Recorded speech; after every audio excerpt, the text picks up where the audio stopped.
In this week, we are going to continue what we already started last week about network layer.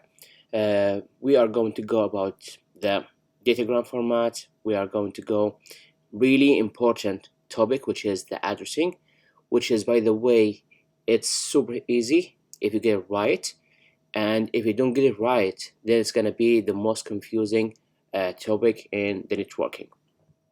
Then we will go with something called network address translation. We will see why do we use it. All these things is going to be for one specific version of the IP address, which is IP version 4. Then we will know, or we will just like go through the IP version 6, and we will see how it's different from IP version 4. So let's get started with the datagram format, or the IP, in another word, let's say the packet format. We know that, just like from the previous topics, that we do something, right? Let me see. Yes. So if you recall, we had just like the application layer, then we will have transport, then we will have the network, and for each one of them they will produce some data. So here we will have just like the whole data. Then when it comes to the transport is going to do segmentation, right? That's why we call this segment, or the product of the transport is the segment. Then it's going to be passed down to the network. So each segment of these will be encapsulated with one packet, and this is the format of the packet. So it's going to be 32-bit, and the segment that we received from the transport layer, it's going to be added as the payload here. And the most important part for this packet is we have to understand, or to know, what is the source IP address and what is the destination IP address. As you can see, we'll have just like many fields here that we don't want to go in details on this, but we will just like tackle or talk about some of these. So one of them, which is the upper layer here, and the upper layer here is going to tell to which protocol you should pass this packet. So this is when we sending the packet, right? It's going to be start from the app, transport, network, then we will just like go to the data link, right? This is when we are sending the data. But when we are receiving the data, then we will start from the bottom there, then we will go from data link, then we will decapsulate it, then we will go to the network, right? This is the network layer there. To determine to which protocol this segment should be passed to, then we will use the upper layer and this one. And this one, which is time to live, or in some cases you will find called TTL. And this will play as the expiry date for that specific packet. If this specific packet doesn't arrive within the allowed TTL here, then it should be terminated from one of the routers. So let's just like give one example here. Let's pretend that the packet that we have has 3 TTL, or the value of 3. That means my packet from A to B should be delivered from A to B within 3 hubs only, or in another word, you can say hubs, you can say routers, because each router is considered as a hub. So here 1, 2, 3, and 4. So let's say this is going to be here. This is the first hub, right? That means the TTL here will be reduced by 1. That means it's going to be 2 here. Then this is the second hub, right? That means now the TTL again is going to be 1, because at this point here it's going to be TTL minus 1. Now it will arrive here, right? That means it's 0. When it's reached 0, it should be dropped. It should not be forwarded again. Therefore, you cannot send the data from A to B within the specific TTL. And by the way, the TTL here is different from one protocol to another protocol, but for now, let's just like go with just like understanding what do we mean by this kind of stuff. Okay, and this is just like the header checksum. If we are going to have some just like to make sure that our data is already has not changed or tempered while we are transmitting the data. And this is some of the fragment offset, because whenever we have really big data, it's going to be just like cropped or split into chunks, and we will have to just like, because at the sending you will split it into chunks, and here you will just like resemble all these things. Therefore, you will have to have some offset. This is just like the basics of the format of what we have here. So let me delete what we have. Press pen. And as you can see here, this is just gonna give you almost everything that you want to just like go through. But the more things that I want you to be more aware of, which is the things that I mentioned here, which is the segment is gonna be here. You cannot send any packet without these two information. This gonna give you what do we mean by, or let's say in how many hops you have to deliver this specific packet. And in the upper layer here, we will have to know, or you are telling the network layer to which transport protocol that you have to pass this information up. Okay. So what is the IP address? We've been just like mentioning the IP address for many just like times, right? But what do we mean by the IP address? So let's just like give it another example here, which is what do we mean by cell phone or cell number? Cell number, it means if you have a cellular network,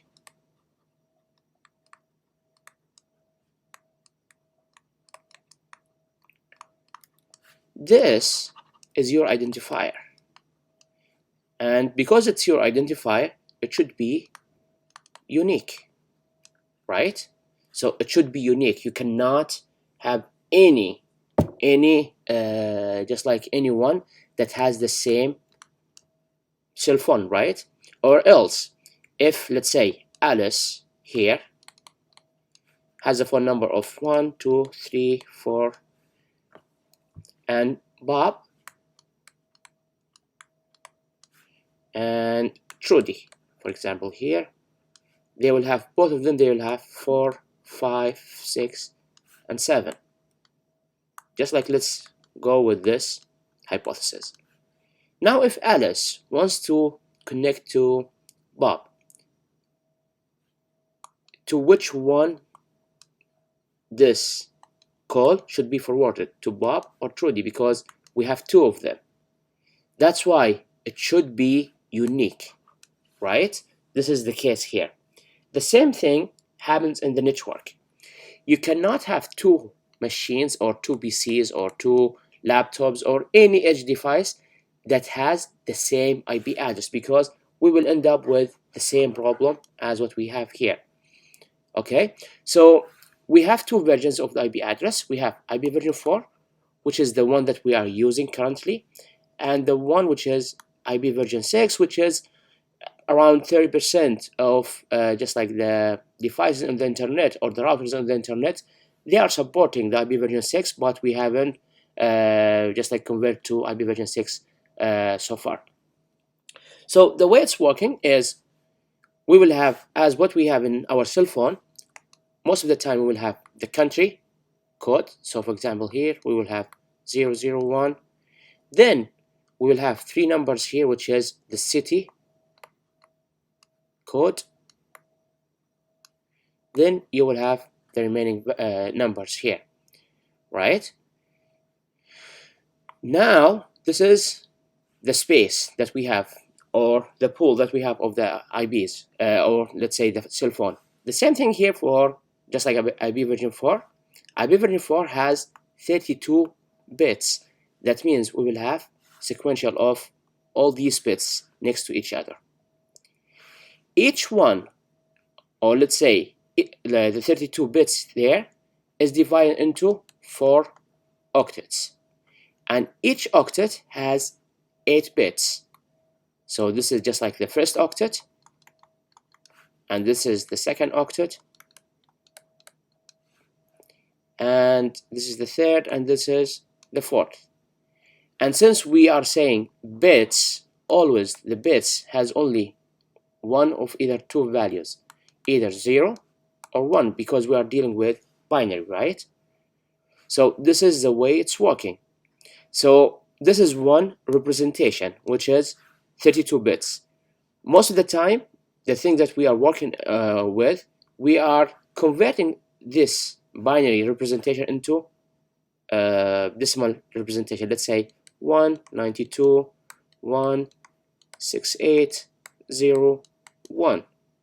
So either to write it this way or to write it this way, either one should work. Okay, but we have to understand the basics of this. IB version 4 has 32 bits, and these 32 bits are divided into 4 octets, and the values, or each octet should contain 8 bits of zeros and ones. You can just like have 0, 1, 0, 1, 1, 1, 0, 1, 1, as long as it should be 8. 2, 4, 6, and 8. Okay, so in our networking, we mostly use the binary representation. So our devices are just like using the binary representation, but as a human, we are using the decimal representation. So right now, what if we wanted to know the space size, or how much or how many IBs that we can produce based on this?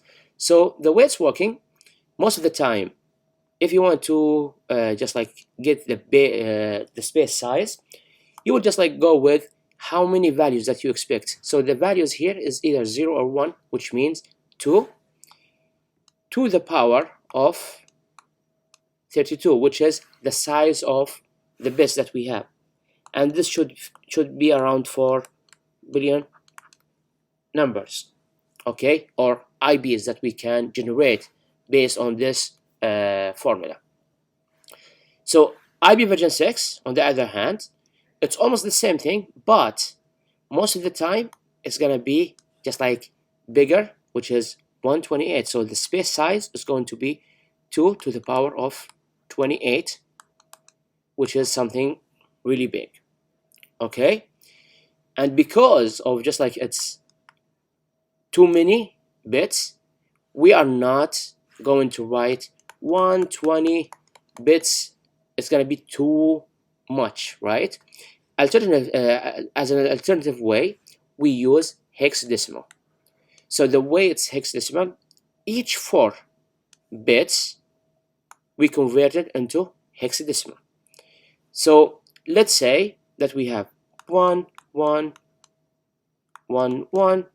This is just like represented by F, and let's say 1, 0, 1, 0, which is, this is A.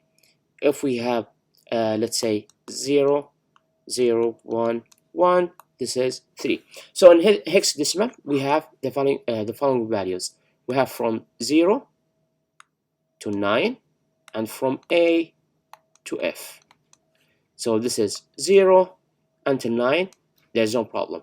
But number 10 is going to be A, B is going to be 11, C is going to be 12, D is 13, and E is going to be 14, and F is going to be 15. Okay, so this is the way it's working.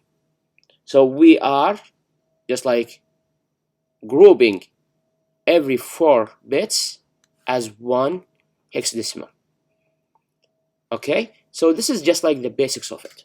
So when we are working with the IP address, we will encounter some conversion between the decimal to binary. So the way it's working, let's say if we wanted to convert this value here, the first thing you know is we have in each octet we have 8 bits, right? So the way it's working here is this is the first bit, the second bit, third, 4, 5, 6, 7, and 8. So you will start with something like this. This is 2 to the power of 0, which is 1. This is 2 to the power of 1, which is 2, 2 to the power of 2, which is 4, 2 to the power of 3, which is 8, and so on. Okay, so this is the first thing you should do. You should have this as a header for your conversion operation. If you want to convert 0, you know it's just like 0, and 255, you know it's just like all ones. This is just like straightforward, there's no problem with it. But what if you have something like this number here, 58? Okay, the way it's working, you will just like go to start from the left. Okay, now can 128 fit into 85? It cannot. Therefore, you cannot have the 1 here, right? You cannot include 128. 0 here means you cannot include it. Now let's just like move to the next bit. Can 64 fits within the 85? Yes, that means you will have 1 here, and now you will just like subtract 85. That means we'll end up with 21. Now we have 21, right? So 85 now became 21. Now can you fit 32 into 21?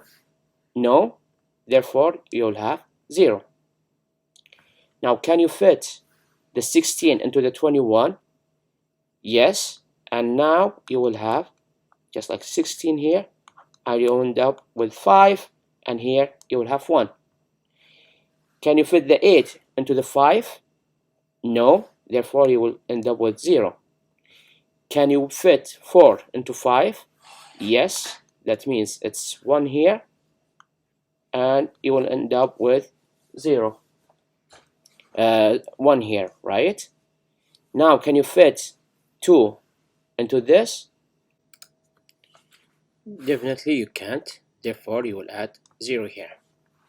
Now can you fit 1 into 1? Yes, that means it's going to be 1, and now 1 minus 1 is going to be 0, and this is where you stop.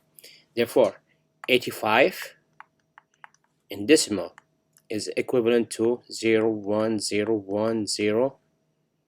This is 0, 1, 0, 1, 0, 1, 0, 1. So let's take one more example here. Let's do eraser pen.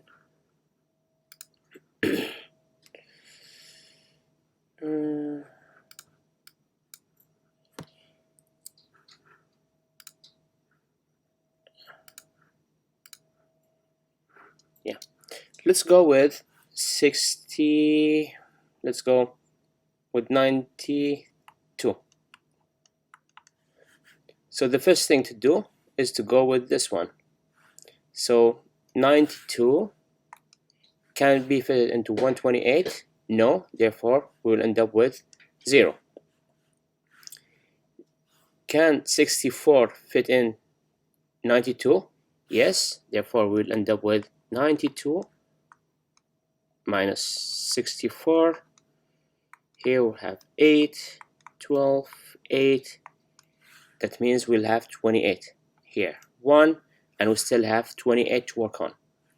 Can you fit 32 into 28? No, therefore we will end up with 0 here.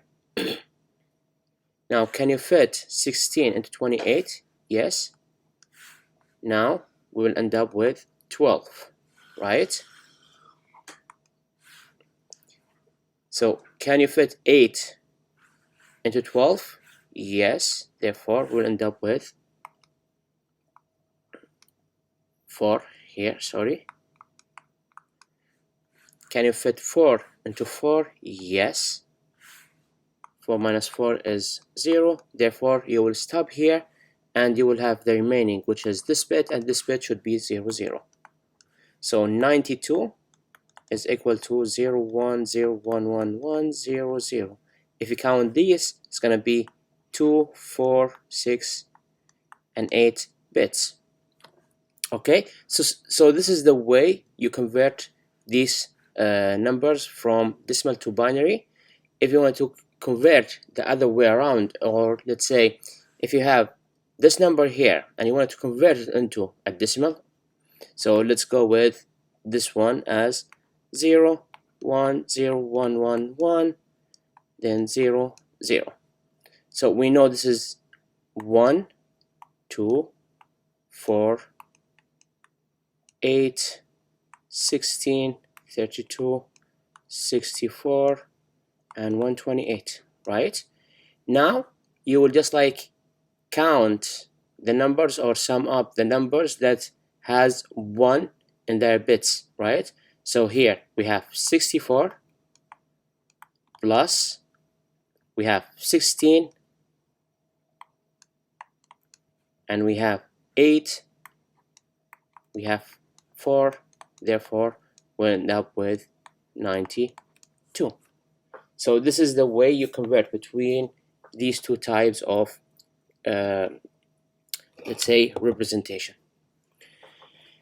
So the other thing that you have to understand here, which is in IB version 4 we have two types of IBs. We have something called public and the other one is private.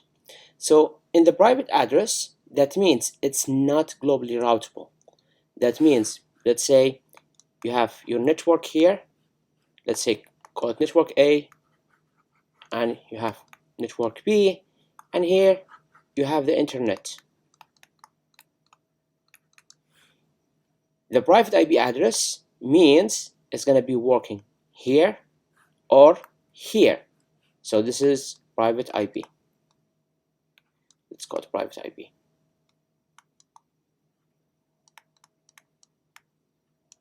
And this is private IP.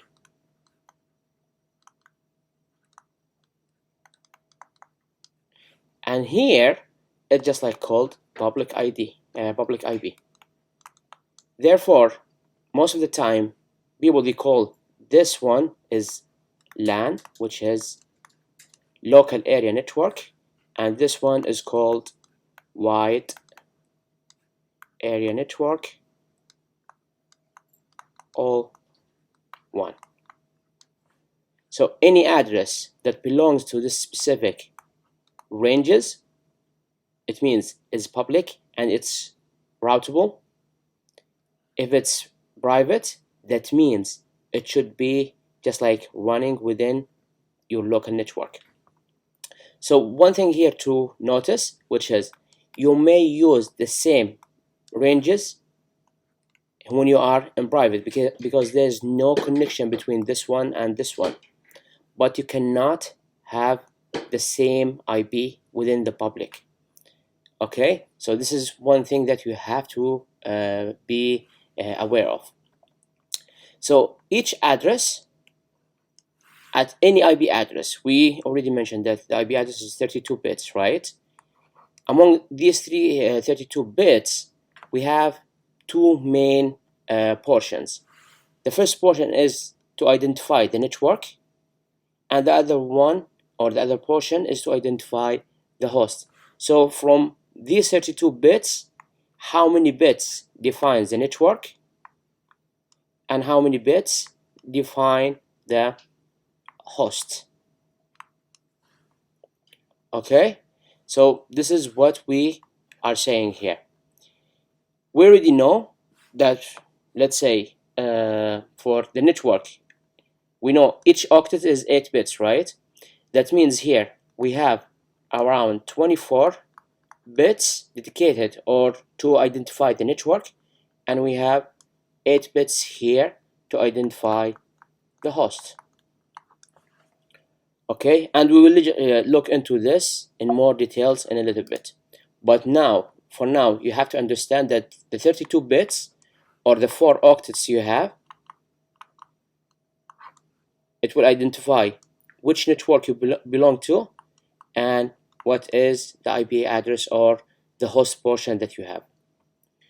So the private IP version 4, which is the one that we are going to focus on, we are not going to focus on the public because there are some specific ranges for private, which you can only use it within your local area network or within your LAN, and there are some public ranges that you may use for just like public, and the one by public IP is just like assigned by some organizations.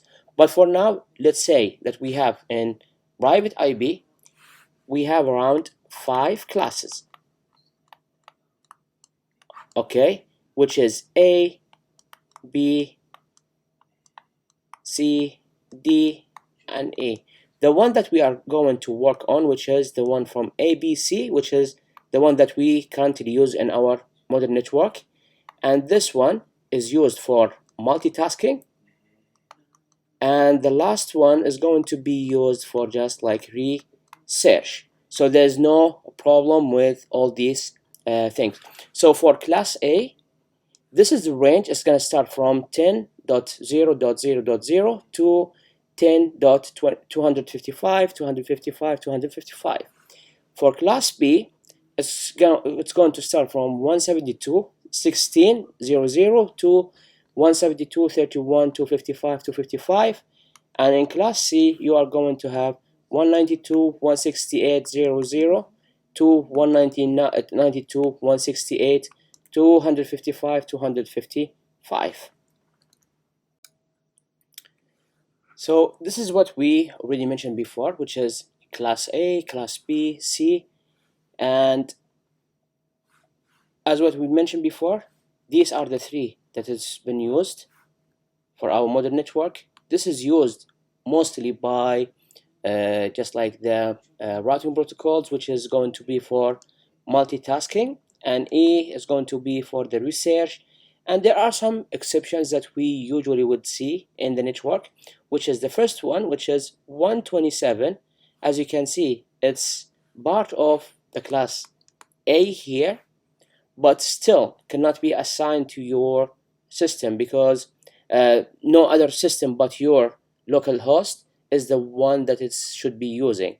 So 127.x.x.x cannot be assigned to any network or any device on the network but your local host. So there's a term called loopback, and this is the IP address. If you just like start a server on your system and you type 127.0.0.1, this refer to I want to make or test the connection from my application to my network card, which is the one that resides in my system. And the other IP address that you might see, which is 169.254 XX. So XX here means it might be different or changeable, but this is just like the range that you might encounter. This code is APIBA, which is the automatic private IP address. Most of the time, if you are part of a network that has DHCP service enabled, but you couldn't get an IP address from this service, you will get just like an IP address that starts with 169.254. In another word, if at any time you type the command ipconfig from your command line and you get the IP address 169, that means your machine, or let's say your PC, has network card enabled, but you couldn't get an IP address address from your DHCP.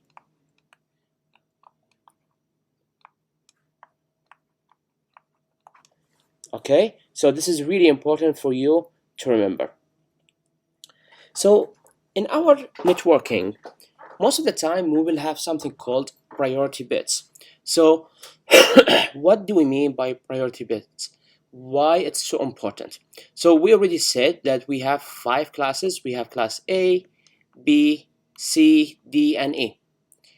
So in our networking, most of the time we have something called priority bits, which is going to define which class, if you are given, let's say IP address, let's say 10.1.2.3, you might just like from the ranges that we already mentioned here, you might tell this is just like class A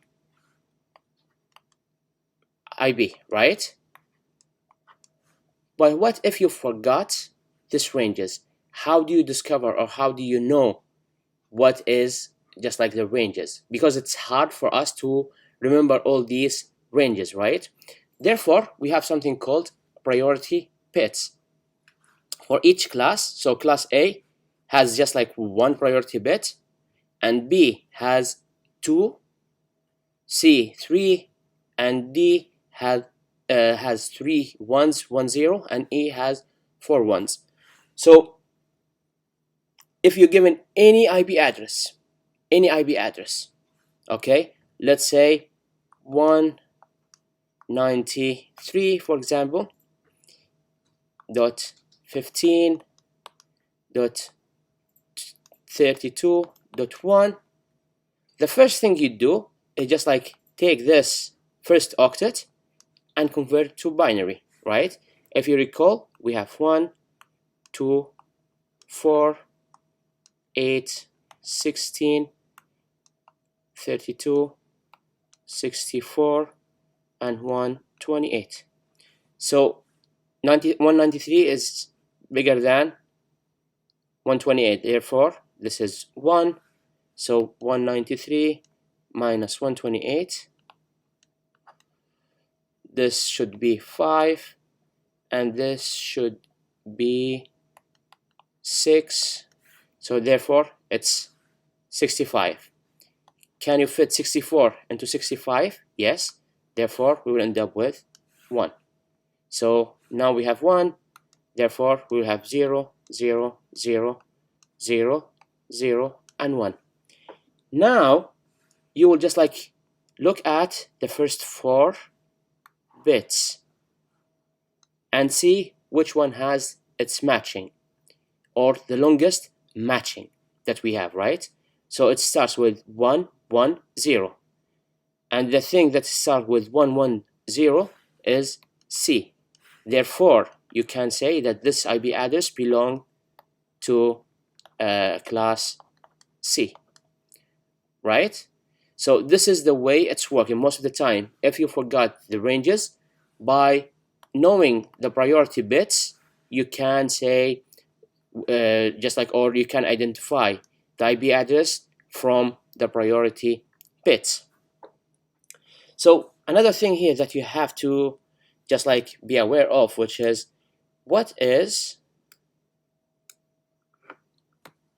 the range or the start? How do you discover the range from the start to the end? So we already know that the start of class A is start, sorry, let's go back. Hold on a second, let's go with pen here. So we already know that class A, if you look here, is from 000 to 127, 255, 255, 255. Now, the way it's working is you will start always, this is the priority bit, and you start with all zeros, as you can see here. Therefore, we will end up with 0.0.0.0. Now, the same thing, because this is the first value, should be zeros. The other value should be all ones, right? Therefore, we'll end up with, this one is going to be 127.255 128.255.255. You might ask yourself, how did they came up with 127, which is 255 minus 128? This should give you 127 because it's all ones, but the first one, and you know the first one from here, it's 128, right? Therefore, you will end up with the same range. So let's go with this range, for example. Okay, this range, it means 1 here, 128. It will start from 128 to this one here. It's the same thing, 255 minus 64. This is 1, and this should be 9, right? So this should be from 0, 0, 0, dot 0, dot 0, right? So this is the start, 128.0.0.0, and the end here should be 191.255.255.255. As you can see here, it's almost the same thing from 128 to 192. So this is the way it's working. Even if you forgot how or what are the ranges, you still, if you can just like remember this one, this is just like really important for you to understand to which class this IP address belongs to. Okay, so how to find the class of any IP address? This is the steps that we already taken, and we already explained that, but to just like go over it real quick, to find the class of any given IP address, first convert the first octet of the decimal IP address to the binary representation. Check the priority bits and match it with the class. And this is just like another example here. So 185, this is the representation, or this is 185 decimal. This is the equivalent in binary representation, and this match with the B class. Therefore, you can see it's just like class B. And this is, you should expect something like this in the exams. Okay,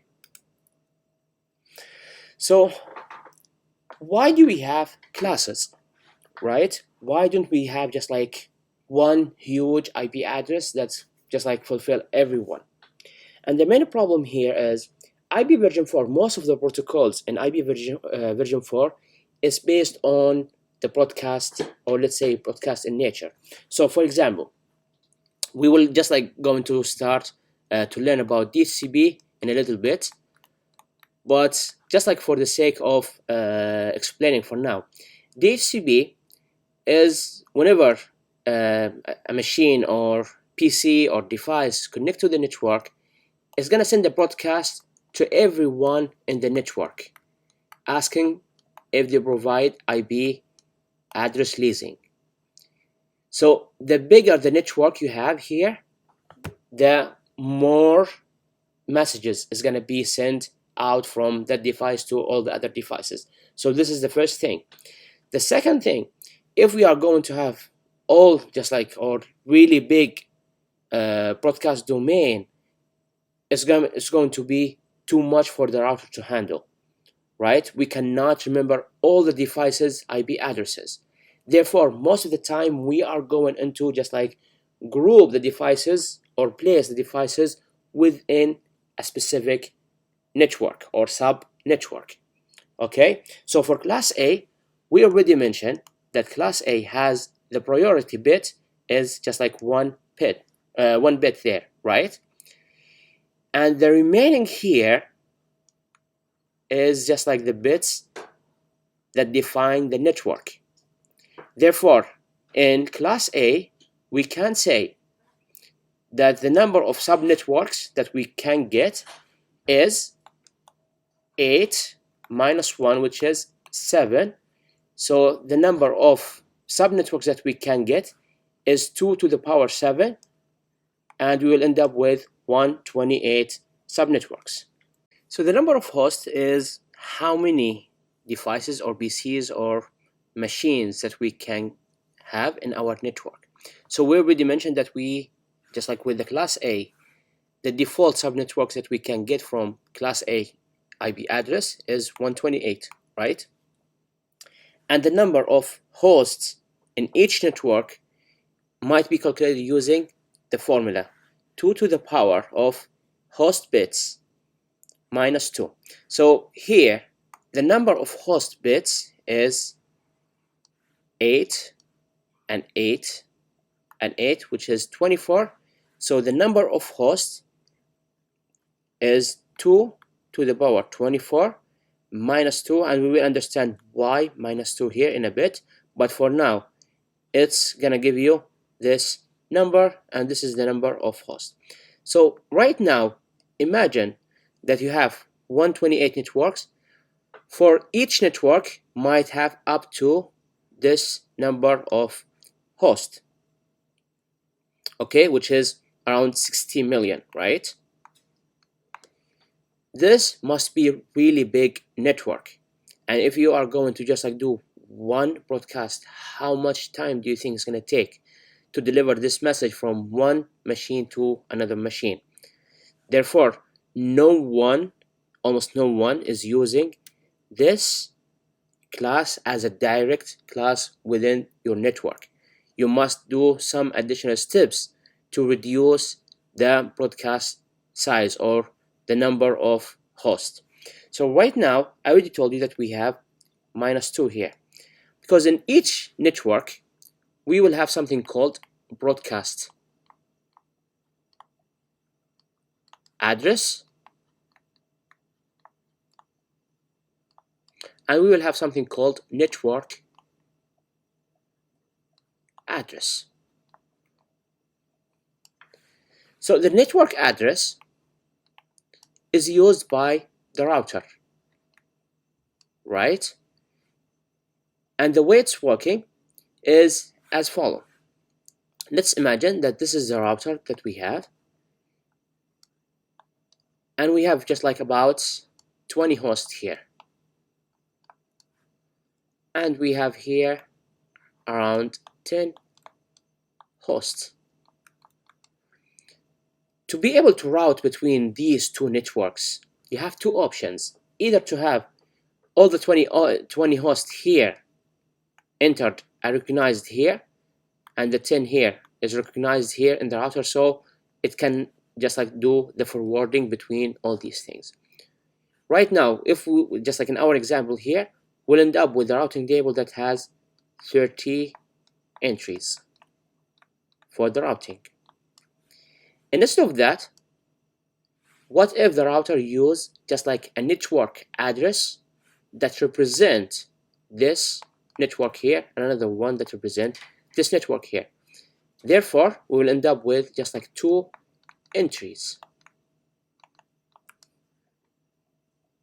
Okay, therefore we always say minus 2, so we will have just like the first address, which is going to be for the network address, and the last address which will be used for broadcast. If you want to broadcast one message to everyone, then you will end up with using this IP. So let's say that we have the IP address of 192.168.10.0. Okay, this should be the network IP, for example. So the broadcast for this one should be 192.168.10.255. This is the broadcast IP address. Okay, so this is just like all you need to know about class A. Now let's move to class B, which is going to have less host domain and more networking or subnetworking size. So in class B, we already know that we have the first 2 bits as the priority bits, and the remaining here represent the number of subnetworks that we can get, and the H here means the number of hosts that we can get. And the same thing, using the same formula, we can just like do the same thing. So the number of subnetworks from a B class IP address, we can get up to 16,384 subnetworks, where each network might have around 65,000 hosts. Okay, and here we mentioned 14 because we have 2 bits as a binary priority bits, and here we have around 14, which is 8, and 6, which is 14.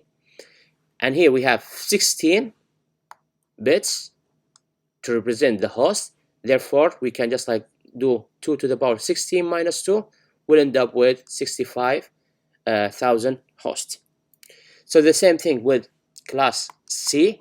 And by the way, this is the one that we mostly use in our houses, which is going to be the number of hosts is gonna just like do 8 bits here, and the number of subnetworks that we can get, which is going to be around 21 bits because we have 3 bits as priority bits here. So the number of the IP or the subnetworks that we can get from any C class is around 2 million, around 2 million subnetworks.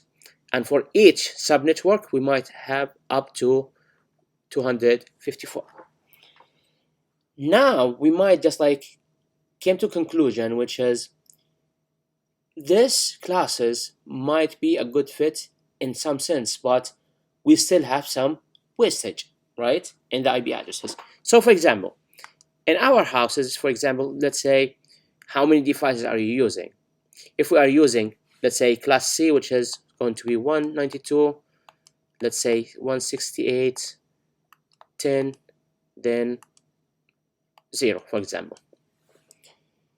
Right now, the default C, class C here, will end up with 254 hosts. But in most cases, our houses might have up to maximum 20 devices, right? And the remaining, which is, let's say, 234, is just like wasted IP address. And this might be a problem because anyone, especially if you have just like wireless network, because you have no restrictions on how many devices that you may include, you are using the default ones.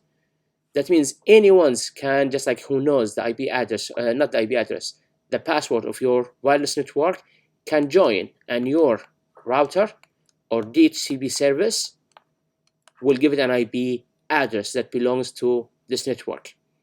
Okay, so now you are wasting all these IPs. You are not using any of these IPs. Is there any options or better alternative that we can use to even reduce the size, or at least to tailor the networks to have the required, let's say, either subnetworks or host? Okay, so this came up to an idea called a subnet mask. And by the way, subnet mask is used even with the class A, B, and C, but you will see just like the power of the subnetting right now when we discuss these things. So the subnet mask is a way to tell how many bits for the network and how many bits dedicated for the host. And as usual, the values either to be 0 or 1s. So the zeros in the subnet mask represent, or just like represent, the host portion, and the 1s represent the network portion. In many cases, you will see the subnet representation in 2 ways. The first one, which is just like the decimal ones. So in this format here, that means the first 24 bits is for network and 8 bits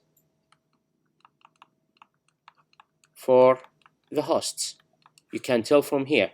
So this is, since it's zeros, it means just like represent the host, and 255, if you convert it into binary, you will end up with 1111, the same thing as what we mentioned before. Therefore, 24 bits is going to be for the network and 8 bits is going to be the host. So if you convert this into the binary, it's going to be something like this: 1 1 1 1 1 1 1 1 dot, the same thing, 1 1 1 1 1 1 1 1 dot 1 1 1 1 1 1 1 1 dot 0 0 0 0 0 0 0 0. So this is 255 255 255. This is 0, right? So the other way to represent the subnet mask is to use something called a prefix. And the prefix is just like, it's going to tell you how many bits that represent the network. So if we are saying 24 here, that means we have 24 bits dedicated for the network.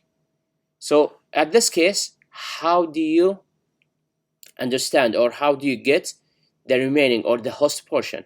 So most of the time you will end up with something called subtraction here. From 32 bits, 24 is equal to 8, and 32 bits here, because we know the space or the size of the IP address is 32, and you just like subtract it from just like the prefix value here. Okay, so this is how you just like represent the subnet mask. Okay, so this is the way to do the conversion. How many networks, how to do just like conversion between these two representations? If you are given something like this, for example, you are given subnet mask like this, you will do just like simple conversion to binary, and then you will count how many ones, and this is represent the mask here. So here in this case we have 255, which is represented as this, and 255 represented by this. 192 is represented by these two ones, right? Therefore we have 8 and 8, and we have here 2, therefore it's 18.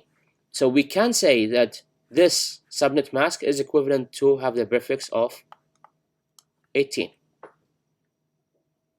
Okay, now what if we wanted to get the number of bits for the host?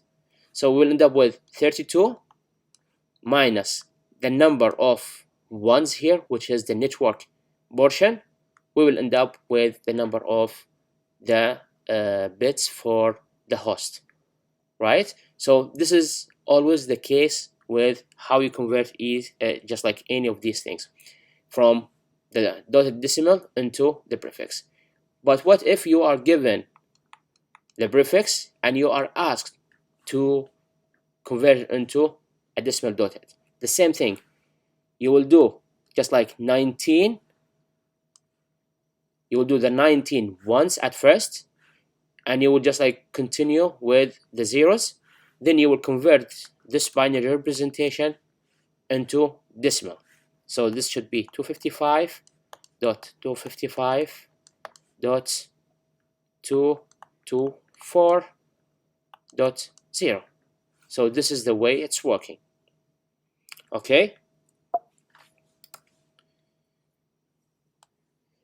so is there like any default subnet mask for the classes? And the answer is yes. The default class A subnet mask is 255.0.0.0, and the prefix is 8. The same thing for B is going to be 255.255 and 16 as a prefix. The same thing for C, 255.255.255.0, and the prefix here is 24. As what I already mentioned before, why do we need to do subnetting? The main thing here, which is in IPv4, most of the protocols that we are using relies on, let's say, the broadcast. So DHCP, ARP, those two things and many other protocols relies on broadcast. So the smaller the broadcast, the more network efficiency you're gonna get, and the bigger broadcast, the more digested network you're gonna end up with. The second thing, which is the security. In many cases, if you are just like a network engineer and you want to connect two routers, you only need, most of the time when you connect these two routers, you only need two addresses, right? Therefore, you will end up with just like a subnet or a network or small network that only contains two addresses. Well, why this might be some concern in terms of security? What if we don't have just like this limitation? What if we have 254? In this case, an adversary might just like go here and say, or just like pretend it's a router, and share the information with the other routers here, and the other routers is going to consider this one as a router.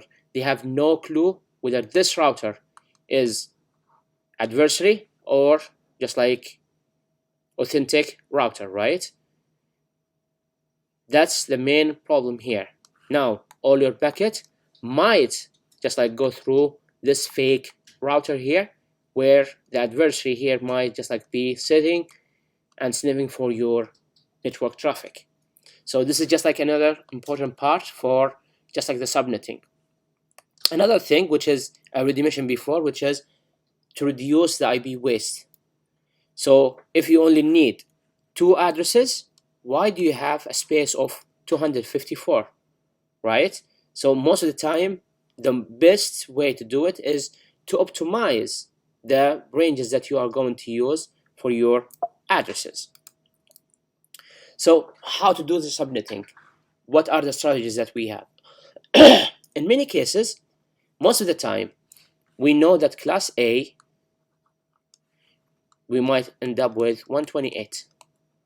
But 128 with around 16 million machines or devices IP, it's huge. Therefore, we might divide or just like subnet these even smaller. The same thing with B and C. So the strategies that we have here, either to do just like the subnetting based on the number of hosts we need for each subnetwork, or depends on how many subnetworks that we want. So for example, if we wanted to just like do based on the host, for example, okay, what if we already have just like 16 hosts? What is the thing that might give you, or what is the power of 2 that might give you 2? You might say 2 to the power of 4 is going to give you 16, right? But remember always, when you are working with hosts, the formula is 2 to the power of 4 minus 2. Therefore, we will end up with 14. This cannot fulfill my requirements here, which is 16 hosts. Then I will just like increase this one, 5, this will be 32 minus 2, which is going to be 30, right? And you might ask yourself here, still, I still have around 14 host waste, right? And you are right, there's still 14 hosts, but 14 hosts is way better than just like 240 wastage, right? So most of the time you will try to reach to the best size. If you cannot, then you will go to the next one. So when you just like, this is if you are going to go with the host, and we'll see a really detailed example about this. And the other thing is, if you want to have a networks, how many networks? Let's say in your company you have something, or you want to have subnet for the IT department, and you want to have something for HR, and you want to have something for engineering. So in this case, you want to end up with 3 networks. What are the bits that might give you 3 networks? We know that 128 is going to give you class A, the default one is going to give you 128 subnetwork, but we only interested in 3. Therefore, we might end up with something called just like subnetting to its smallest part. In this case, we know that the thing that might give us 3 networks might be 2 to the power of 2, which is going to give me 4 networks at max, right? And we will know how to do it in a bit. But for now, we know that we wanted to just like have 4 bits as network. So we want to stick with this one, okay? So let's try to do one example here, okay? Let's assume that we wanted to create a 4 subnetwork with a minimum number of hosts for each network. So right now, I'm trying to do subnetting based on the number of networks I want. I don't care how many machines or devices or PCs I want to have in this subnetwork. I want to just like to have 4 subnetworks, no more 4 subnetworks. So just like recall that to have 4 bits, we will end up with 2 to the power of 2, right? So let's try this. Let's try 255.192.0.0 as a subnet mask, right?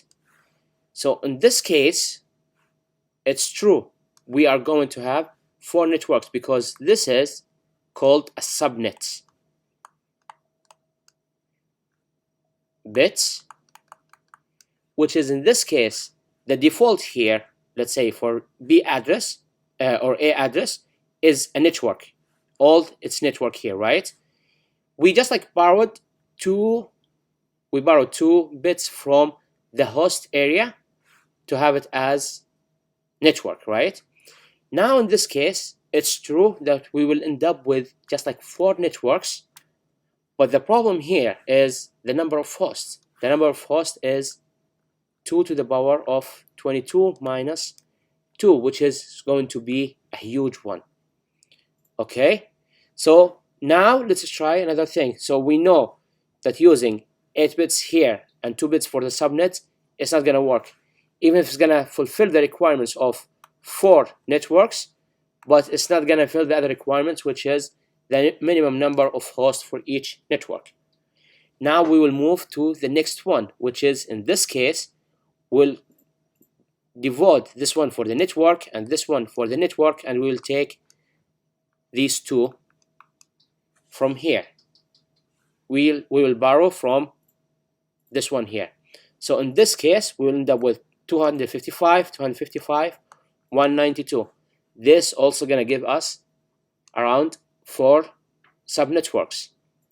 But still, the amount or the number of hosts that I'm gonna end up with is 8 plus 6 is going to be 14. It's still huge. Can I reduce it even more? Now, I will do the same thing. I will go with, make this one as N for the network, and this one for the network, and this for the network, and then I will borrow this one for the subnet. In this case, it's going to be 255, 255, 255, 192. In this case here, I will end up with 4 subnetworks, and each device or each network will have 2 to the power of 6 minus 2. So in this case, we end up with 62 machines.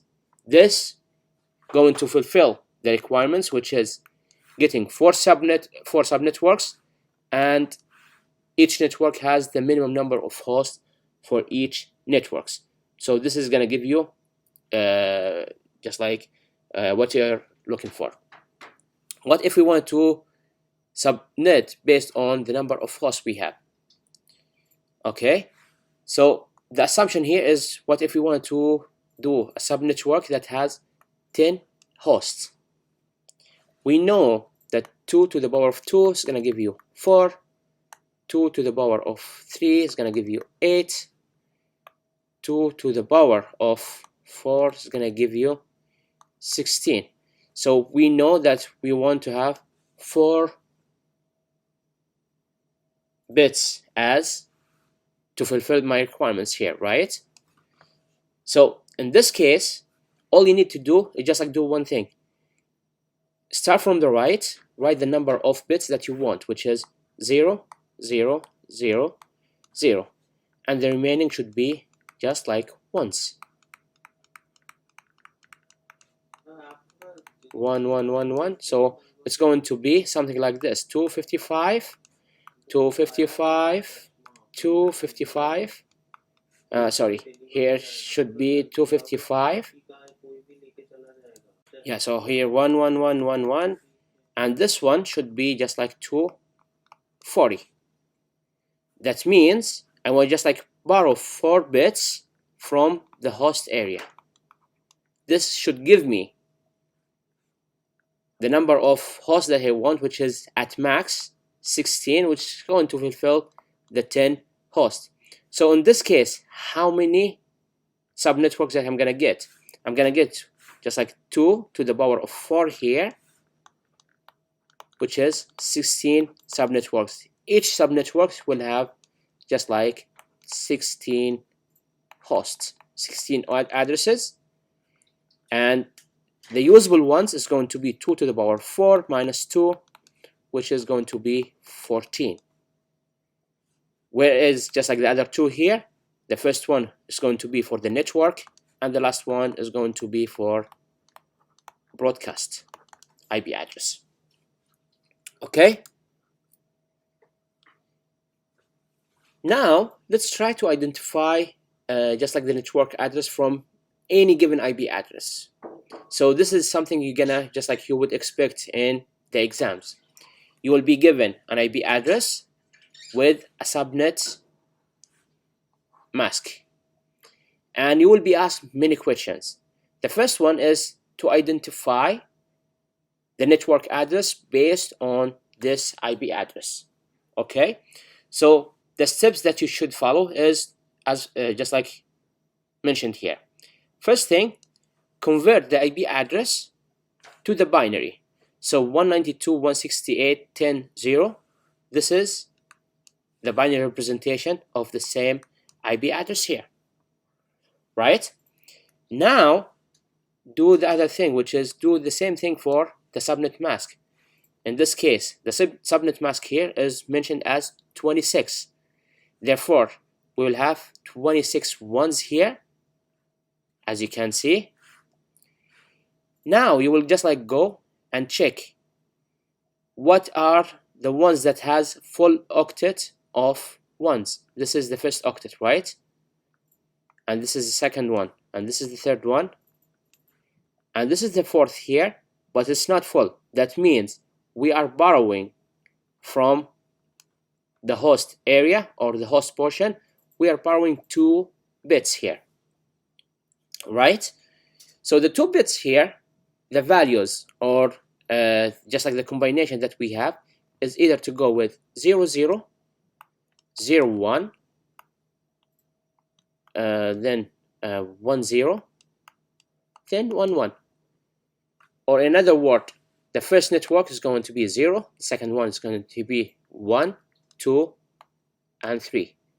So if you convert this to 2 bits, 0, 0, this one is going to be 0, 1. This one is going to be 1, 0. 3 means 1 and 1. Now, the thing is, now you know about the portion, right? Anything that has ones in the subnet mask should not be changed in the IP address. So this part and this part and this part should not be changed in the IP address, which is in this case 192, 168, and 10 should not be changed. The only thing that is going to be changed is the values here. So the network address of the first one which is going to be 00, it means it's going to be 192.68.10.0. Now we will take the other one, or the second one, or the number, if you call this network 1, this network 2, 3, and this is network 4. So the other one is going to be this representation as a binary. If you wanted to convert this one into decimal, then it's going to be 64. Now you will do the same thing for the third network, which is in this case 128. If you convert this one, as you can see, all this is not changing, and the reason for that is the subnet mask is saying this part is for networking, you cannot touch that. This one is not changeable. The only thing that it might be changeable is this thing, which is the host, right? Even this one, because we have combination here, we will have to have just like these values here. So the fourth network is going to be 192. Okay, so this is the way you identify the network address given any IP address. Okay. Now let's try to identify the usable IP addresses, or the usable IP range, and the broadcast given an IP address. It's almost the same thing as what we did before, but the only thing here, or the only difference is that you should do is you will have to do it on just like for each network. So now we have given the same IP address, we convert it into the same thing, which is already did before. Now we know that the first network, which is 192.168.10.0, has this network address, right? And we know the first IP address should have all zeros, but the least bit here should be 1. Therefore, we'll end up with the IP address of 192.168.10.1. And remember, the orange ones means it's not changing, because I have 26 bits here, it's not changing, right? Now, this is the first IP address. The last IP address is just like the inverse of the host section here. As you can see, it's all ones, but the last one is 0, right? Therefore, we will end up with 192.168.10.62. Now, how do you get the broadcast IP? This should be a broadcast.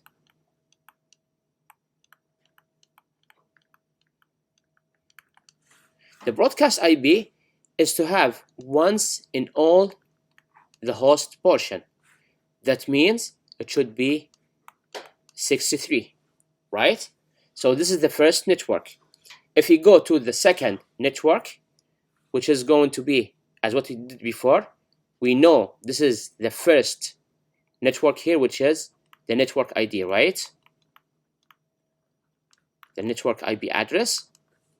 So the first thing is going to be always your work at this point is on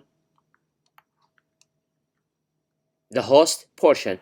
Whenever you are asked to work on the IP range and the broadcast domain, you are working on the host portion.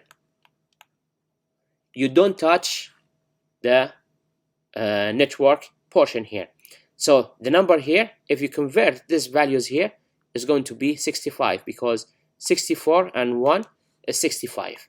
This is the first IP. The last IP, you will do the same thing here. You just like flip or switch the things here. Of the zeros will make it ones, and the ones is going to be zeros. At this case, it's going to be 126 is the last IP address that we are going to have in the second network. The broadcast domain is going to be all ones. So that means your broadcast domain for the second network is going to be 127, right? And remember, the network here is not changing. So in the exams, you might be asked to just like, okay, I want to get the first IP address and the last IP address and the broadcast domain of, let's say, the third network. The smartest way to do it is just like to go with the combination, and you will just like do 1 0 here, 1 2 3, and you will do just like the conversion as what we did, 0 0 0 1, then you will go with 1 0, then 1 1. Now you are asked for the third network, right? So this is 1 2 and 3. So you will just like fix this one as 1 0 here, and you will do the remaining calculations as what we did.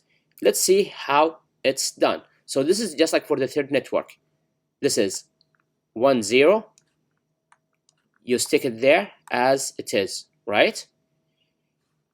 Now you are done with the networking portion. Anything before this should be network portion. You are not supposed to change it, right? Now your work is on the host portion. You will start with all zeros but 1, and this is going to be your first IP. The last IP is going to be the flip of the ones you have here, which is in this case going to be 190 is the last IP address, and the broadcast is going to be all ones on the host portion. Then you will convert everything here, which is in this case going to be 191. Okay, so this is the broadcast IP. And the same thing for the fourth network. You will do almost the same operations as what we did. So in this case, you will be able, from any given IP address, you will be able to get the network IP. You will be able to get the first network IP. You will be able to get how many subnetworks, the start and the end for each subnetwork, the broadcast for each subnetwork that you have. Okay? So these are the things that you might be asked in the exams. If I give you an IP address and the subnet mask, you might just like be asked to count or calculate how many networks you might have, how many hosts you might have in each subnetwork. If I give you that specific IP address, to which subnetwork this IP address belongs to, it belongs to the network number 1, 2, 3, 4 from the subnet that we created. What is the first and the last usable IP address for each network, and what is the network address and the broadcast address for each subnetwork. So let's just like do one quick example here, so we will make sure that it's just like understandable for all of you guys. Okay, so given this IP address and this subnet mask, we want to answer the following questions here, which is, what is the prefix? And here, how many subnetworks that we have? And here, how many usable hosts per subnetwork? Then we want to identify the network addresses and the broadcast addresses for each subnetwork.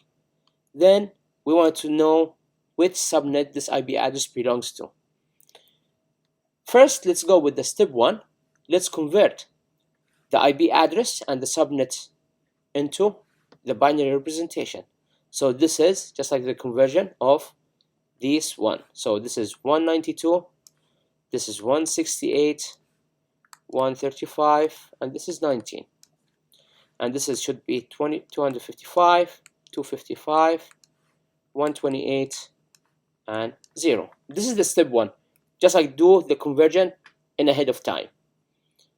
Step 2 here is to identify the network portion, the subnetwork portion, and the host portion. And here you might also be asked as the class. I didn't add it there, but we can just like add it here. and we will know how to do it. So now let's just like the first thing from the binary here, we wanted to identify the host address. The host here represents the blue ones. Why did we do this, right? Why it's just like one subnetwork. Let's just like take it from one step back. We always say that the network here are the ones, right? And we already mentioned anything that has all ones in the subnet, this should remain the same thing, right? Because this is just like the network part. Therefore, we call this as network. Here, since we have not the whole octet as ones, that means we are borrowing. We are talking about this one here, right? We are borrowing 1 bit from the host area, right? Therefore, we can call this as subnet, and we can call this the host portion. Now we've been able to identify the network portion, which is any one that has ones here, and then we've been able to identify the subnetwork, which is the first bit in the third octet, and the host portion, which is this one here. So now let's just like the one that I haven't added, which is the class of this IP address, which is going to the IP address, and we know that 110 is the priority bit for class C. Okay, so now let's go with step 3, which is let's see how many machines and how many subnetworks that we can get from that specific IP and subnet mask that we are given in the question here. So the first thing to do is to identify the prefix. We are already asked to identify the prefix. We have around 16. This is 8 bits of ones, then 1 as what we have here, right? So this is 8, this is 8, and this is 1 is 17. So the prefix here is 17. Okay, so the number of subnetwork here, since we already just like borrow 1 bit, that means it's 2 to the power of 1, which is 2 subnetworks. So each subnetwork, the whole space of the host range would be 2 to the power of 15. So the number of zeros here is 15, right? So this is going to give us 32,768 hosts or addresses, right? But the usable ones, and please pay attention to this, if I ask to the host range, you won't need to mention the -2. But if I told you the usable host that you can assign to any machines or device in your network, then you will have to include -2 here. So the number of usable devices or the IPs that I can arrange or assign to any machines is 32,766. So now we've been able to identify the network, the subnetwork, the host portion, the class of the IP address, how many subnetwork that we can get, how many machines or hosts that we can get in each subnetwork. Now let's go with identifying the subnetwork or the network address for each subnet. So we already know that we have 2 networks, right? That means 0 and 1.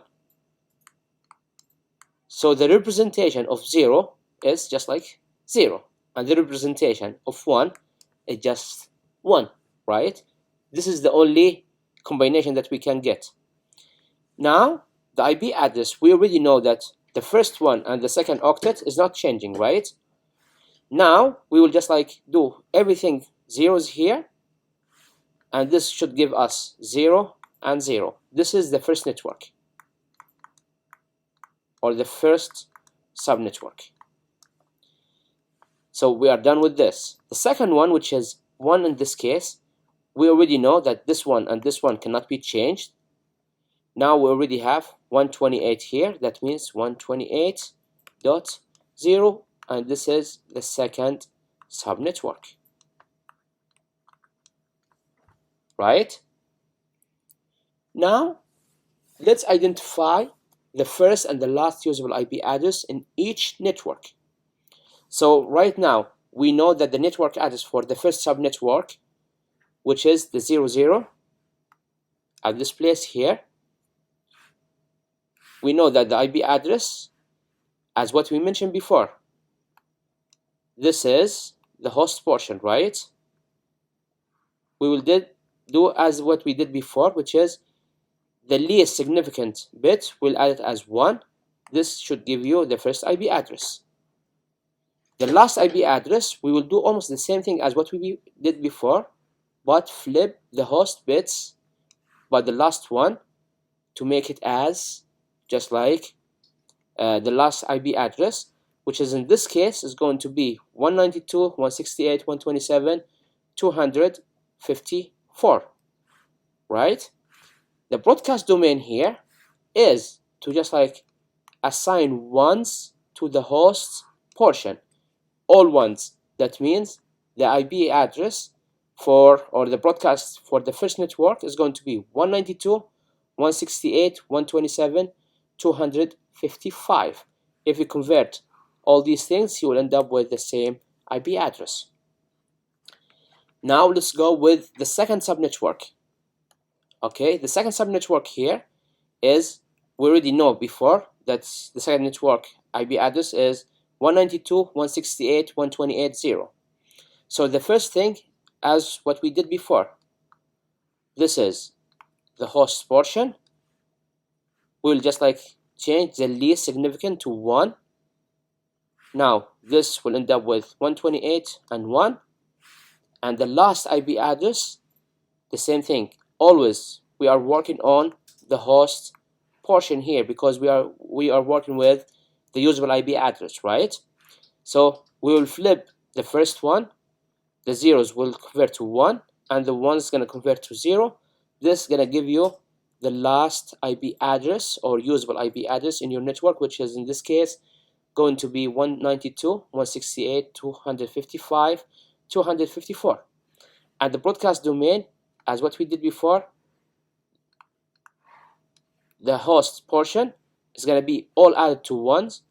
Now we will end up with 192.168.255.255. So this is how you should just like do the whole thing. So the last step here is to identify this IP address belongs to which network. So we already know that the first network is from 192.168.0.0, which is in this case, it's a good idea to just like mention the range to 127, I believe, to 54. Okay, and the second one, it's gonna be to 192.168.128.255. This is the IP address. So now we know this IP address, or this one and this one is equivalent in everywhere, right? 135 we know is higher than the first network, which is 127. This must be falling within just like the second network, correct? So the IP address 192.168.135.19 belongs to the second network or subnetwork. Okay, so when you are just like working with the subnetting, you might encounter these terms, which is the CIDR and VLSM. It's almost the same thing as what you mentioned. So class A, class B, class C is going to give you just like the whole chunk of the addresses. So CIDR is just like usually it's gonna be come with the prefix, and this is gonna give you the intuition behind the things that we did, or how to come up with just like smaller subnetwork, or specifically just like more specific to be, let's say, how many hosts that you should have in this network. And this is called CIDR notation. Most of the time it's going to be just like the prefix. And the good thing about prefix here is going to give you just like one size or less size block than the original classes. So let's say if you are given 19, for example, okay, that means each network, let's just like go with easier one. Let's go with 27. Okay, so, or 28, sorry for that. So 28, that means the number of hosts for each subnetwork is going to be 2 to the power of 4 minus 2, which is going to be 14 hosts, right? That means I might end up with 2 to the power of 4, 16 subnetworks. Everyone has 14 hosts. No matter what, in first network you might need just like one machines or one network address. In number 10 network you might end up with needs of, let's say, 12. So this might has more waste than this, but at least it's better than just like going with the default classes, right? So this is just like was the CIDR. So CIDR just like optimize the traditional or the classical classful representation, but still we will have just like some still waste, and we still have the same problem as the security vulnerability that we already mentioned before, and still it's less efficient. And there's another subnet mask which comes hand to hand just like with the CIDR notation here, which is the VLSM, which is the variable length subnet mask, which is beyond our discussion here. But this one is gonna even just like reduce the wastage, because this is gonna just like, if you need in the first network just like one address, then you will assign a subnetwork that give you just like two addresses, right? If you need 12, you in the second network or the, network number 10, then you will end up with 16. So you will reduce or optimize your addressing even better in this case with VLSM. And it's gonna give you just like the more or the less let's say broadcast size, the more efficient your network will be. So this is just like to summarize everything for you guys. So the subnet is just like an island that connects to the network. We will have to have a network for each, or we will have just like a different network for each one of them, even though that all of them they are sharing the same start of the network, but every one of them has its own address scheme. So here this is 1, so this the network address should be 1.1.0. This should give you 2.2.3.1.9.0. this should give you 1.7.0. so this is just like the network addresses that you should have in this case. Okay, at this point you might ask yourself how to get an IP address.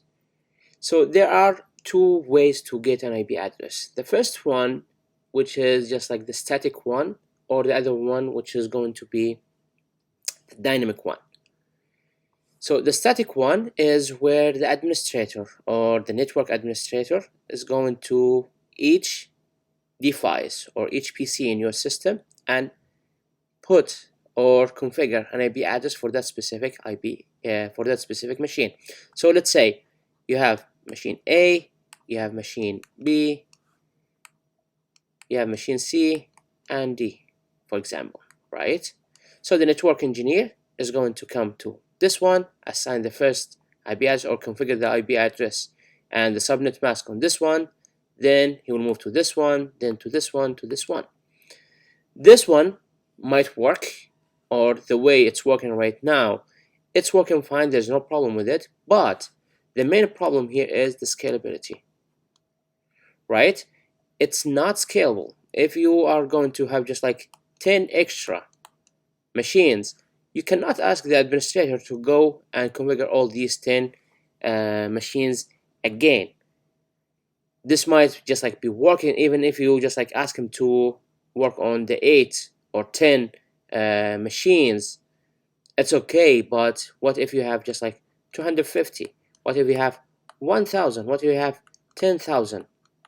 How are you going to manage all these IP addresses? So this is one thing. The other problem that you might encounter here, which is, what if one of the users has missed or just like updated or changed the configuration, or let's say play with the configuration on his own machine? Therefore, there's no way they can access any of the networking functionality. So having fixed IP address is not a good idea unless you have really small scope that you wanted to have. So is there any alternatives? And the answer is yes. Most of the time we are using a protocol called DHCP,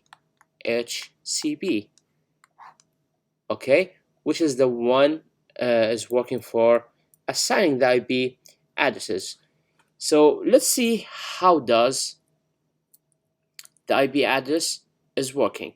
I just like wanted to go first on this, then you can just like understand, then we will get back and see more details about this. So the way it's working, we have something called DHCP server, and our system by nature or by default it's DHCP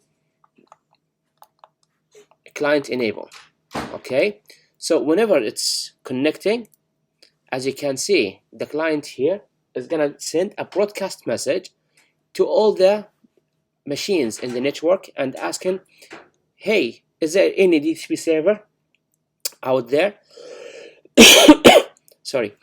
The message here will be sent to every machines in our network, and the only one is going to respond is the DHCP server in this case, and it's going to say,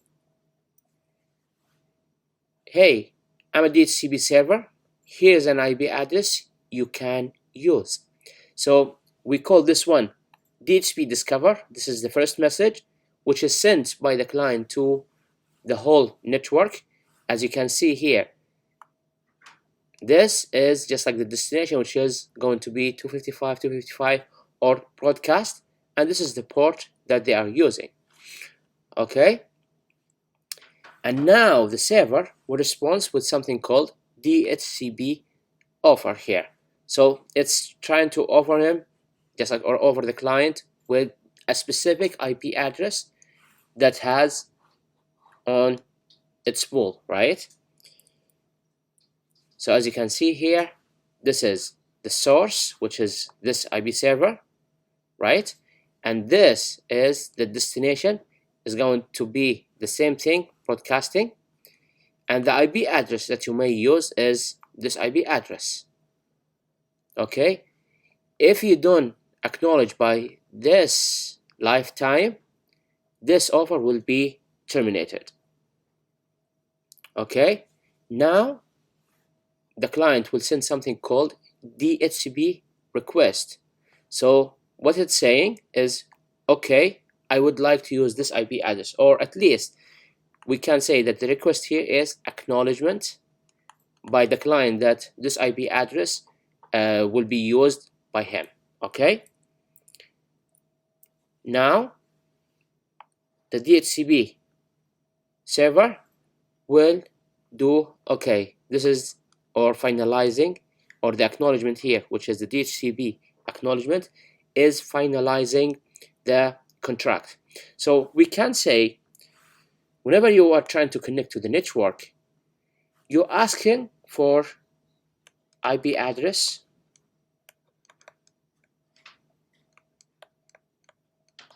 please. The DHCP server is going to offer you an IP address for a specific time or for a specific period of time. Let's say 1 day, 2 days, 6 days. It depends on the configuration that we have on our DHCP server, right? So whenever you send all this information, then the acknowledgement here is just like the contract signed. So here you are signing in your own as a client, you are signing on your side of the contract, and the DHCP on the DHCP acknowledgement, you are sending your signature or agreement on the contract between these two. So this is the way it's working for the DHCP server, as you can see. So here the goal of DHCP is to dynamically obtain IP address from the network server. Okay, this IP address can be renewed. So maybe let's say the least time, if we say it's 1 day, that means every 1 day either to renew it or you may get a new one.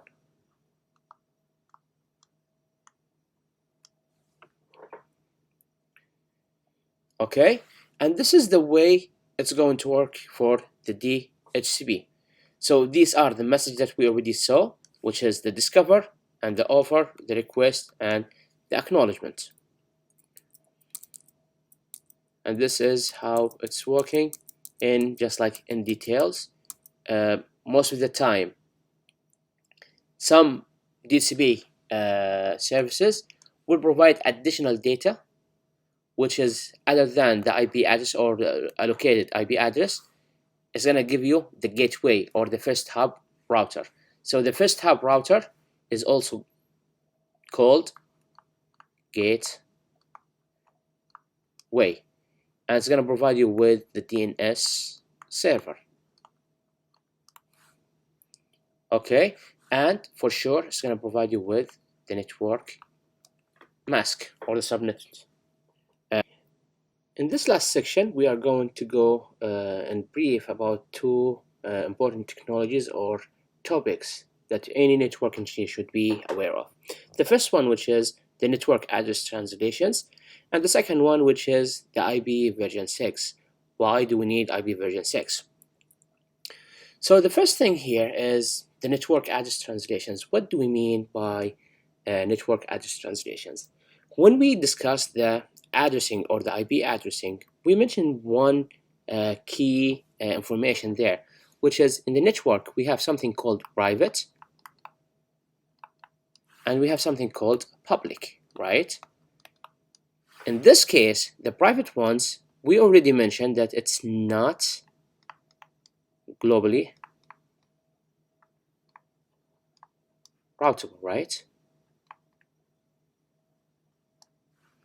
But in the public, on the other hand, it's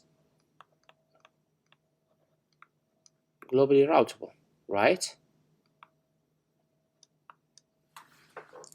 And this led to this technology here. This is one of the motivation. Why do we have such a technology? So in basic, the technology here is if you are trying to connect to any machines or to any IP address that doesn't belong to your network, it's going to be forwarded to your gateway, which is in this case at this place here. This router is connected to the outer world, which is in this case the internet, right?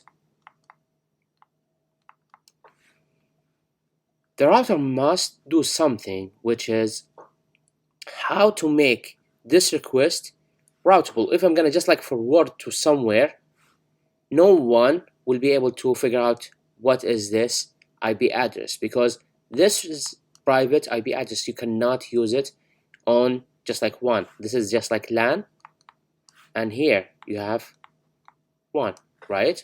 So what would the router would do? They will keep something like this. They will keep a table, and this is just like called 1 address, and this is LAN address. In this case, the packet that is coming from here, the router will do a really important part here, which is, let's say the IP address of this device here is let's say 35.10.10.1, for example.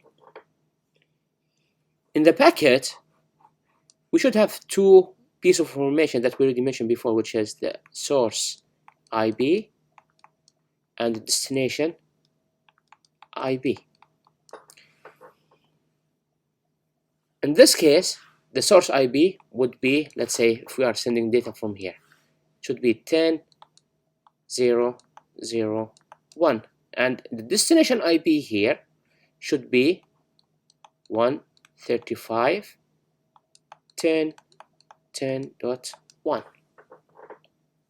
So this is the packet originated here. So now we know that this IP address doesn't belong to the same network, therefore we will forward it to the gateway here, right? Or the first hop. Now, when it comes to the router, let's pretend that the router here has an IP address 142.10.10.1, for example.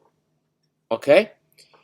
What would the router do, or the NAT service would do? We'll take this packet and modify it in a way that's going to be the source IP is going to be 142.10.10.1, and the destination IP will remain the same thing, which is in this case 135.10.10.1. As you can see, the router here has been able to change the source IP address. This means the packet is going to be moved from one router to another to the destination, which is in this case here. When this packet is about to return, so this is just like in sending, right? So this is at sending. When it's receiving, the packet will be something like this: source and destination. The same thing.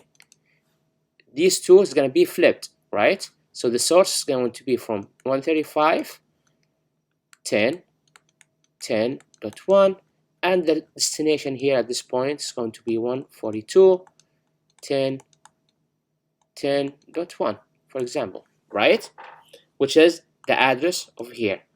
Once this packet arrives here, it's going to look into the NAT service, where it's going to just like change the packet pack from this format into,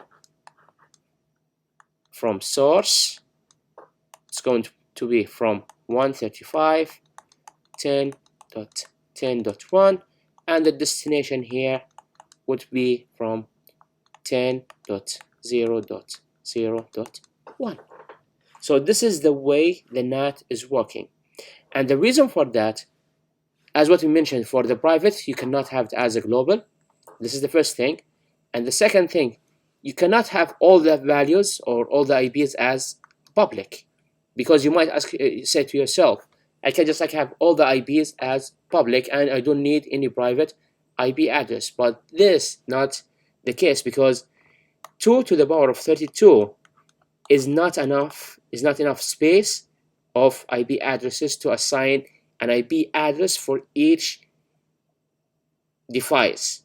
So with just like the evaluation, like let's say the Internet of Things, the networks, all these services, you cannot have just like all the scape or all the just like the space here as one specific or one huge network. Okay, so this is the main concept behind the NAT. Let's just like see in details how does it work. As what we mentioned before, you can just like check it on your own.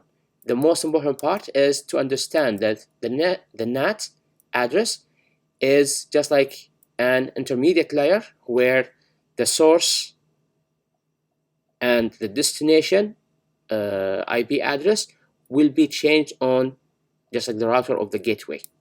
Okay, so this is just like an example. You can just like check it over. It shouldn't be that complicated anyway.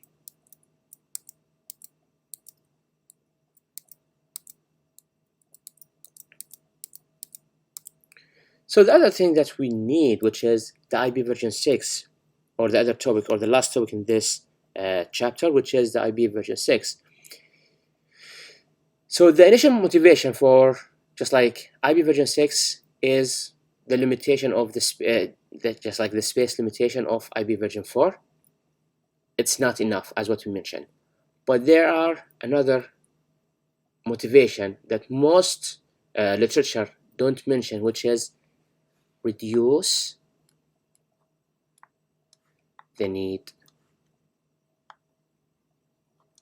of broadcast. Why is that? Because IP version 4, version 6 doesn't have broadcasting functionality. This is another reason why IP version 6 is way better than sticking with IP version 4. So additional motivation is more efficient because it has less header size, and they're just like, as you can see, this is the format of IP version 6. As you can see, it's super easy. There's no checksum, there's no any of the segmentation, the resampling thing. Everything of these fields is not here anymore. So hub limit here is equivalent to TTL in IP version 4, right? And here, this is the priority of this packet. If you want to include something called quality of service flags, and this is the payload, and as you can see, the source and the destination, it's all the same thing. It's not that big of a deal. So you might ask, yourself right now, why, if we have some alternatives, why don't we just like move to IP version 6? Sounds like it's better, right? And the reason for that is most of the internet nowadays is built on the top of IP version 4. And to make this migration from IP version 4 to IP version 6 is not easy. And it's way more expensive, right? So the main reason why we didn't shift to IP version 6 so far is just like the limitation of the integration power, and the other thing, which is the economic effect. So is there a way that we can use IP version 6 within our network and we still just like use IP version 4? Or in another word, can we use IP version 4 and IP version 6? And the answer for that is yes. And there are many places that they already start to use IP version 6 and on the top of IP version 4. The way it's working is super easy. So let's just like go with the graph over there. Let's say this is just like IP version 6. We have no problem if we connecting these two routers. There's no problem, right? But what if we have IP version 4 in between, right? And this is the case in our internet. So the way it's working, you are going to encapsulate the IP version 6 within the IP version 4 packets. As you can see here, as you can see in the tunnel here at this area, you have no problem because you are using IP version 6. But whenever you wanted to move from IP version 6 to IP version 4, you will encapsulate your packet of IP version 6 within the payload of the IP version 4. If you recall, IP version 4, they used to have something called payload, right? So what you would do here in the tunneling, you will just like do encapsulation.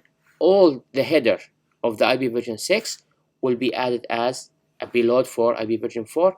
Then you will just like continue to work on these things. So it's the same concepts here, which is the logical view is anything that has IP version 4 is gonna be encapsulated. Whenever you reach to IP version 6, you will do decapsulation, then you will use the IP version 6, as you can see here. From A to B, it's IP version 6, there's no need for encapsulation. B and C, the connection here is IP version 4. Therefore, we are going to encapsulate the IP version 6 payload into the payload of IP version 4. Okay? And the same thing is going to be happening here. Once we arrive to E, since E from here is 4 and from here is 6, therefore we are going to do decapsulation here, right? The decapsulation here, then we will forward it to the F as IP version 6 header.